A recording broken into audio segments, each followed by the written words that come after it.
Hello there, and welcome back to DeFrost Seattle. We are so excited to have a second episode here with Daniel McInturff. So, you guys, we on Tuesday went live with an episode, and we had so much to talk about ghosting that we're back. So, I'm Margaret Elizabeth. And I'm Rafael Rodriguez. And we again are here with Daniel McInturff, and he is a psychotherapist. He is someone who has been working for over 20 years. He's currently at a place called Aspire Counseling Services. And you guys, he has an amazing career. Had an amazing career for 20 years. He's been working with children up to adults and helping them with all types of issues that people have. And I'm sure during the pandemic you've had even more people who have more issues, huh? Well, there's definitely a lot of people looking for therapists out there. Therapists are booked. They're in high demand They're right in now. high demand, right. Yeah, Oh, for that's unfortunate. But grateful to have people like you. And he's also done some work around emergency work, like helping crisis response, which I think is so cool because we are doing the first responders, Dance with the First Responders coming up on October 1st.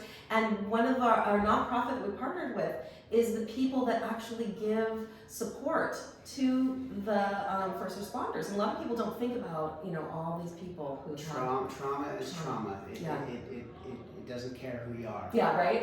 Yeah. So anyways, let's get into it more about, talk about ghosting. And just to kind of a little review, ghosting is when someone does not, just stops altogether responding to another person, whether it's someone you have a casual conversation with, such as online dating, and just send a few texts. Someone could ghost you like that and just stop responding, or someone could ghost you as in being in a relationship and just disappearing without any word. There's different variations here, so I'll let you kind of take it from there. Well, the first episode we talked about the two different types of ghosting and what happens there. I think it'd be fun to talk about how people can maybe break that cycle of ghosting, and also talk about the people that have been ghosted, how they might think about that and approach that when that happens to them. That'd be great. Yeah, there's so many feelings that are circles around being ghosted, and I think just kind of diving into what are the effects of this. Yeah, I think, and maybe a way to talk about it is we all have what we call a rejection narrative. If somebody rejects us, or if we feel rejected, we have certain beliefs or attitudes about that. Certain beliefs and attitudes make it life and death. It makes it so loaded that those feelings become almost unbearable to stand. And so you end up doing things to avoid those situations and whatnot. So for people who tend to ghost, if you can understand your rejection narrative, there's only three fears in life. There's death and dying, fear, and surprisingly enough, a lot of us have that fear when it comes to relationships. It's kind of built into our biology, right? Again, is that like you're fearing that you're going to say no to someone and they're going to throw things at you, or they're going to cause you physical harm or something? Sometimes it can come up that way, but it's more about feeling like you can take care of yourself in the world, that you know how to manage, to subsist, to take care of yourself. If you feel like you need others to survive and fit in and make your way in the world and create meaning in the world, that becomes more of this issue of survival. How am I going to make my way in the world if I don't have these relationships with me to do it? Right. So the fear. So there's that fear, but the other fears are, so death and dying is a physical death and dying, and you also have emotional death and dying. So a lot of us attach our self-worth, our self-esteem, our self-identity to our relationships. If we feel loved, liked, valued, then we feel like we have value. That's not true though. Relationships do not create our value. Our value is intrinsic. It's a part of us. It comes with us. But if we attach it to other people, now the relationship becomes super loaded, right? Yes. I need you to value me, want me, like me, or I don't have worth and value. That's a huge problem. And we will avoid those feelings if that's what we believe about the relationships. Right. Yeah. And the third fear is just meaning. There was a study, the longest study of its kind. It was a 90-year study. And they took Harvard students and they followed them through the entirety of their lives. They had a control study as well. And what they did is they interviewed them every 2 years or so in their life. And at the end of their days, what they were trying to determine was what was the main factor in creating a fulfilling and meaningful life. And it wasn't just the reports of the people that were in the study, it was all the people around them and how they saw that person and what value they saw in that relationship. So, in their lives. So what they found out was, you guys probably already know, right? It's the relationships, right? It's not the fame, it's not the fortune. Right. The reason that they did the Harvard students was because they're the movers and the shakers. They're the people that are really doing great things and are very talented people. But it wasn't the fame, it wasn't the fortune, it wasn't the accomplishments, it was the relationships. And so the relationship is primary to meaning making for us as human beings. Yeah. So if we attach that meaning, right, if we don't have these relationships and these connections, then I can't have a meaningful life, and that becomes very loaded for us too. Yeah. Right? So again, a lot of avoidance around those kinds of feelings. Yeah, that's wonderful. So just to be clear, the three are fear. So death and dying. Or death. These are the three main fears we have in life, right? Everything comes down to really these three things. Let's say you're afraid of flying, right? You're not afraid of flying. What are you afraid of? Are you afraid of dying? Dying. You're afraid of dying. You're not afraid of the plane crashing. You're afraid of dying, right? So death and dying is primary. Number one fear.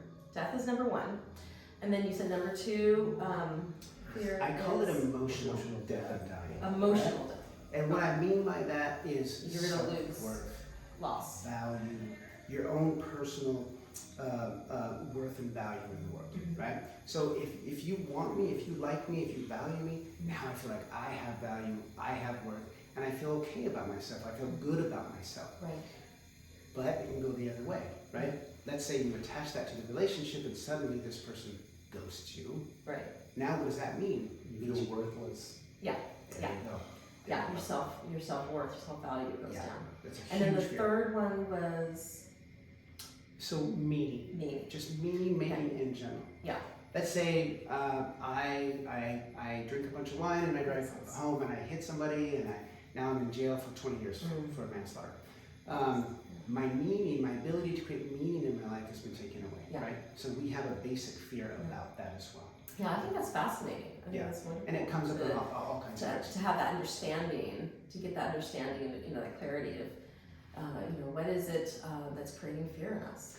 Yeah, and where does that fear come from? And so our job really, for those of us that ghost, what you want to understand is, what is your basic fear? What are you applying to the relationship that's lending you to be have so many painful or anxious emotions about it that you avoid it, that you end up ghosting? If you can understand, oh, I have a death and dying fear. I feel like I'm not going to be able to make my way in the world if I don't have these relationships. Okay, now you can reality check that. Is that true? Right? Is that valid? Right? I mean, I think Probably not. Probably not. Back when we were tribes, small groups of people banded together trying to survive, that was true. Right. But it's not true in today's society, right? So we have to let that old archaic emotion, we have to start to shift that, to move that, just by recognizing that it's there, first and foremost, right? That's really good. But self-worth is an epidemic in our society. Yeah. Right? Yeah. In this particular culture, it's an epidemic. Everybody really struggles with their sense of self, their sense of worth, and their sense of value. And so many of us place it on the relationship. We also replace it on what we do. If we have success, then we feel like we have worth and value. If there's failure, then we feel like we're a failure, right? Right. So we place the self-worth on different things, but the relationship is the primary. Right. It's all about relationships, you guys. I mean, that's why we're here talking about this today, because ghosting is an aspect, a negative aspect of relationships, something that happens often with the dating scene.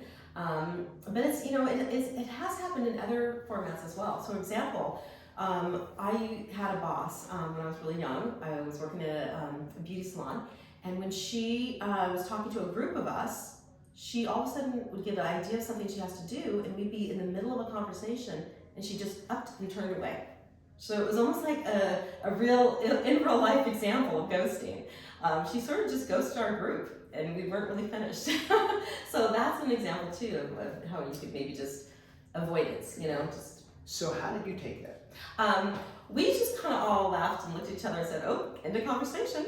So you didn't make it too personal in No. the sense that, hey, I don't need this person in my life to feel like I can make my own way in the world and be safe in the world. Right. But you also didn't say to yourself, ooh, she just walked away. She doesn't care about me. She doesn't value me. Must mean that I don't have value.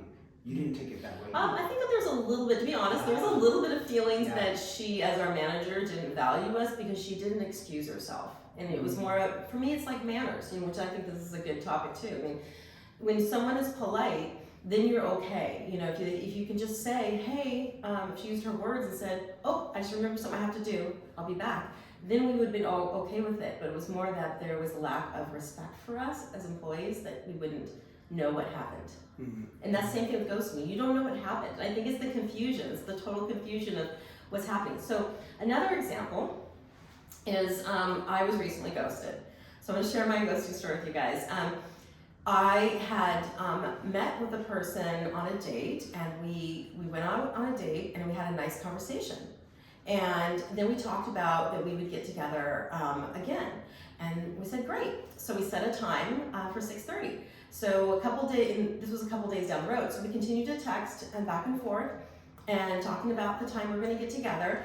And then we were trying to decide on restaurants, and he suggested something, and I didn't like that restaurant because it didn't fit my food sensitivity issues. And he said, why don't you suggest something else? I did, and then I never heard back from him. So this was 2 hours before he was supposed to pick me up. And then I kept texting him going, so are you coming? And I never heard back. So that was a feeling of, oh my gosh, what did I do? Yeah. Did he not like that I decided I didn't want to go where he wanted me to go? And so I was second guessing myself. So what would you say, Well, would you process this? Yeah. So that's part of this, right? It's we ghost, the people that ghost. To go back just for a second, you need to think about what's my rejection narrative, right? What am I so afraid of? And do you really need to be afraid? And then, all right, if I don't need to be afraid of this, maybe I can face that confrontation. Maybe I can face where there might be conflict or might be uncomfortableness. Maybe I can tell this person how I really feel and what I really think. But on the flip side, how do you handle it when you're ghosted? How do you have that be okay and not undermine you or make you cynical when it comes to relationships in general? Because I see a lot of cynicism. Right. I see a lot of people, who are shut down and afraid to be open, afraid to be vulnerable, afraid to let people in because they've gone through these kinds of experiences before. Right. And for me, I've kind of just gotten used to it. This was a little more extreme because we had communicated for several days and I've already met him in person. So for me, this one was a little more surprising.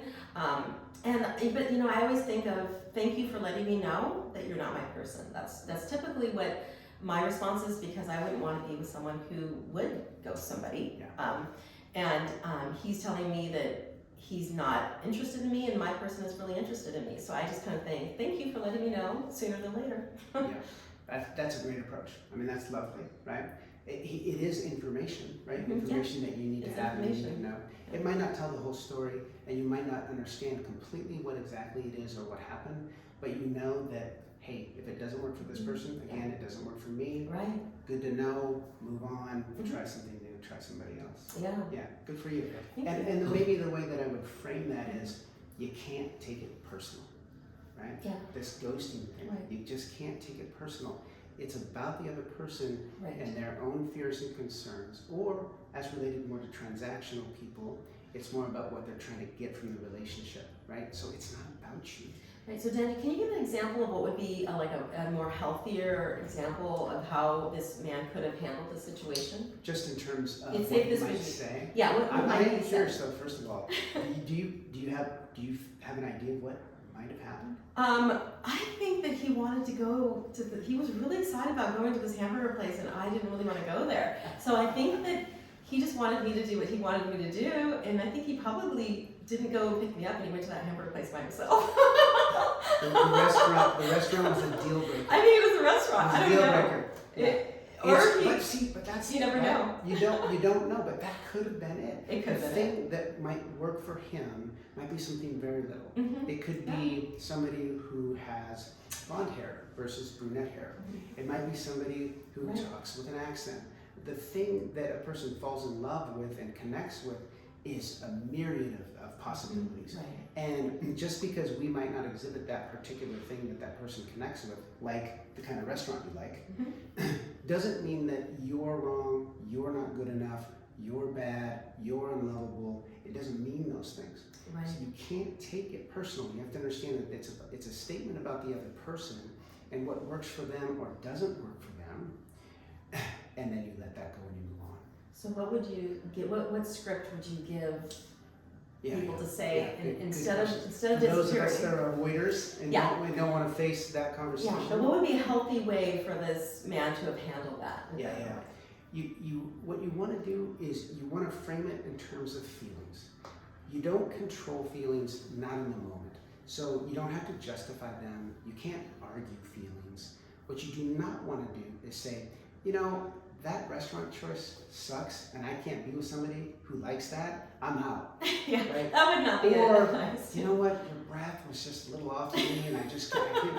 Or, the big toe, nah, it's not working for me. That big toe of yours, you don't need It's to like go. a Seinfeld episode. Yeah. She's got man hands. Right, man hands, I'm out, right? I'm out.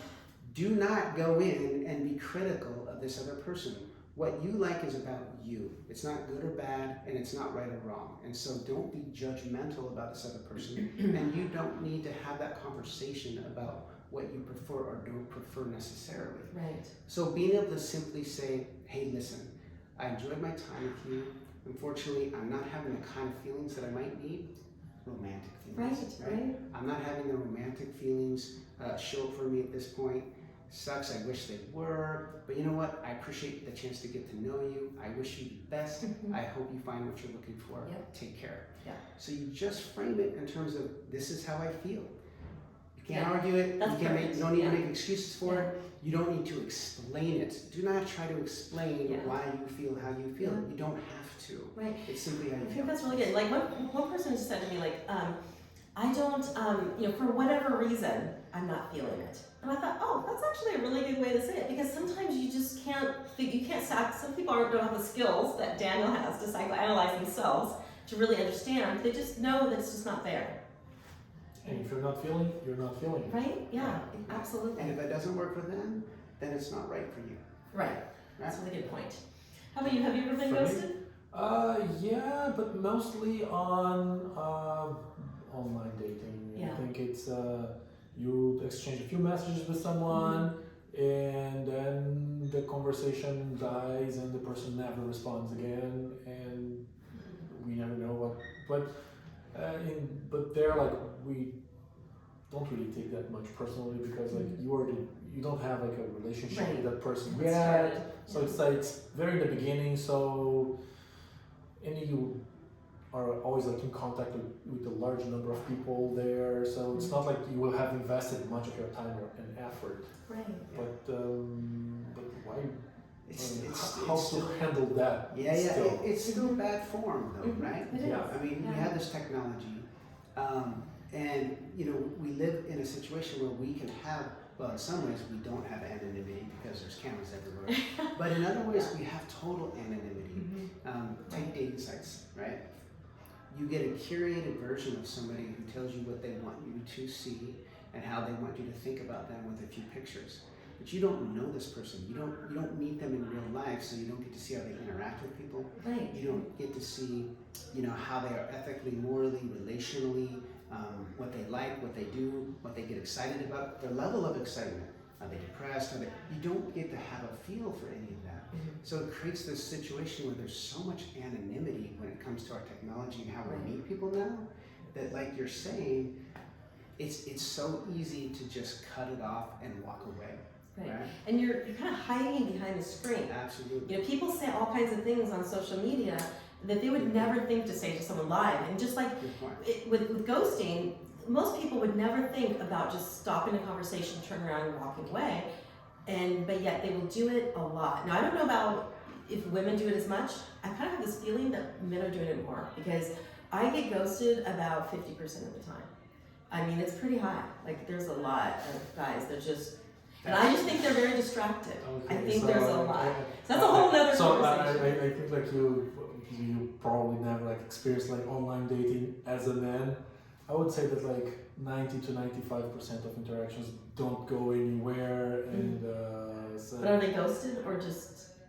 most of the time, yes. You think that many? Oh, okay. Yes. And So maybe for, it's for, just for as much men, or not online or dating more. is a much uglier territory. Interesting. See, I wouldn't know, but that's good to know. Yeah. Yeah. I think it's hard. I think it's hard tough. for everybody. It's I tough on think both it's hard sides, for yeah. everybody. And everybody's going to have their own experience, and it's going to be a little bit different. But I think I do find in my practice and just with friends that women tend to ghost more than men. Oh, interesting. Yeah, it's what I see. Oh, that's good to and I know. think that's for various reasons. But you made a good point about the whole anonymity thing, right? Mhm. Because people don't know people, and there's not going to be any consequence or follow up, right? They can just act with impunity because there's no repercussions, right? You're never going to see this person again. They don't really know you. There's no relationship in real life with them. And so people will do things that they would normally never do, like you said. Right. I love that example of, somebody's not going to just turn around and walk away from you in the middle of a conversation, but they'll do that in this situation because there's no repercussions. Mm-hmm. I like this notion, the myth of Gyges, they call it. It's sort of how to understand people's ethical and moral development. Mm-hmm. If you could be invisible and you could do anything you want without anybody ever knowing, what would you do? Oh, Right? wow. What would you do? Yeah. Right? And it just brings to light, again, sort of that relational piece.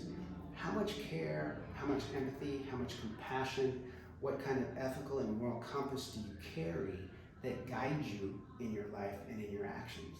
Yeah, those are really great points. You guys, I would just say, think a lot about what you're doing before you do it, because one of the things I think a lot of people don't think about is Seattle's a small town. What if I know that guy's boss? What if he is starting to work with me, or I become an employee of his, or associate? You never know when your paths are going to cross. So my message would be to you guys is really think heavily before you ghost someone, because you never know when that person can show up in your life in a whole nother way. I have personally experienced times where my boss has become my employee, and then I was, and things flip back and forth, and people circle back around in your life, and you just never know. So before you, ghost someone, think about, relationships and how that might make someone feel. So thank you so much for being on. You guys, if you missed the first episode, be sure to go back and watch it. It's going to be on our DeFrost Seattle live Facebook page. We also have it on Instagram on DeFrost Seattle. You can also get information about our shows on our DeFrostSeattle.com website. It's been my pleasure. Thanks for having me. Thank you so much Thanks so much, for coming on the Danielle. It was show. a pleasure. Yeah. Thank you. Take care. Thank you.